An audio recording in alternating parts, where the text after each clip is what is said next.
Howdy. So, as promised, I didn't really promise it, did I? Well, like I said I would do. Sorry, I'm having a hard time seeing myself. There I am. Okay, so as I said, I'm going to share some paranormal experiences I've had. And this is going to be the first video of maybe 3, maybe 2, probably 2. I'm trying to think of stuff I want to tell you. Well, there's one I really want to talk about, but I'm not going to do it until Friday, or maybe even Saturday. So, because it's pretty crazy. So the room we're in right now, or that I'm in right now, is my living room. Now you can't really tell that because all you see is the hallway and, well, I guess you can't really tell, but that's my kitchen behind me. Sorry, my hair is distracting me. Anyway, so in this very room, a long time ago, I was watching TV. The room was dark, and in the opposite corner, there was a Zenith console TV that I was watching the Arsenio Hall show on. So I totally just dated myself. I can't remember what the show was about, or that particular show was about. He had... Actually, I don't remember much about it at all. I just remember that my mom got up, came in here, and told me to go to bed. And she was really, really angry. And it was probably not even that late. It was... I think Arsenio Hall came on like 10:30 maybe. I don't think it was 11 o'clock. Maybe. I don't know. It wasn't that late. But anyway, she came over and she turned the TV off and said I need to go to bed. I shouldn't be watching TV so late. And I never really understood that. Like, I don't think she realized that even though it was late night television, it wasn't cable. So it's not like anything really bad was going to come on. And anyway, she turned the TV off and there were no lights on, so it was really, really dark. And I have no explanation for this. In fact, even like if I were to abandon all logic, it still makes no sense, because even just accepting it for the sake of wanting to believe doesn't work. Like, it still doesn't make any sense that way. But as she walked me down that hall to the bed, I saw like all these figures in the house, and they were, for me, I don't know about you, I'm not very out of touch, but I'm definitely moderately out of touch. And so, I don't know how ghosts are represented now. But back when I was a kid, I remember that a stereotypical ghost looked like a person, regular person, but they were entirely white or pale blue or some sort of pale gray, and they had like a robe, like it was their pajamas or something, and they always had like chains, like they were prisoners of something, and maybe like they were escapees from hell.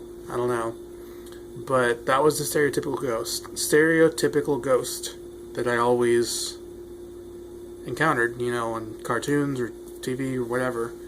Look up stuff from when I was a kid. Maybe you'll see it. Anyway, so, and that's what I saw. And I thought, okay, I'm just imagining this. It can't be real. And when we got to the room that's down the hall from here, which is currently my bedroom, I don't sleep in the master bedroom.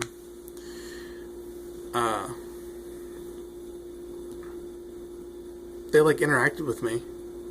There was a dude and he had his chains. He didn't say anything. He was just like waving at me. and it was incredibly creepy. It freaked me out. My heart stopped and it sank in my chest. I have no idea how I slept that night, and I have no idea how I didn't freak out any more than I did. I kind of freaked out silently, like inside. I didn't really say anything to my mom, or I didn't really, yeah. So that was pretty creepy, and that was a long, long time ago. I was little. In this very room, actually, there have been a lot of really weird experiences I've had. This house was built by my father. He built it with his own 2 hands, not anybody else's hands, because that would be weird. That would mean that he dismembered them. This land has been in my family's ownership, or we have been stewards of this land for a very long time. So it isn't as if it were taken from somebody. It isn't as if there are Indians, you know, either from the Eastern Hemisphere or the Western Hemisphere, buried beneath my land. Back in the day, my uncle actually owned the property I live on, and he grew crops, or tried to grow crops here, and it just didn't work out. Actually, to be perfectly honest, the land that I own, that I live on, and the land that stretches out to the highway, all belongs to my family. Closer to the highway is where my grandparents used to live, and it's actually where my father grew up. So, well, I don't know if he grew up there, I just know that they lived there. I think he did grow up there. Anyway, let's see what else. One time, on the occasion of a visit from my grandfather, not down the road grandfather, he passed away when I was very young, but my mom's father, he would come often. So, you know, my house is a mess because I'm always working on stuff and I'm really lazy. So I don't actually bother to tend to the mess.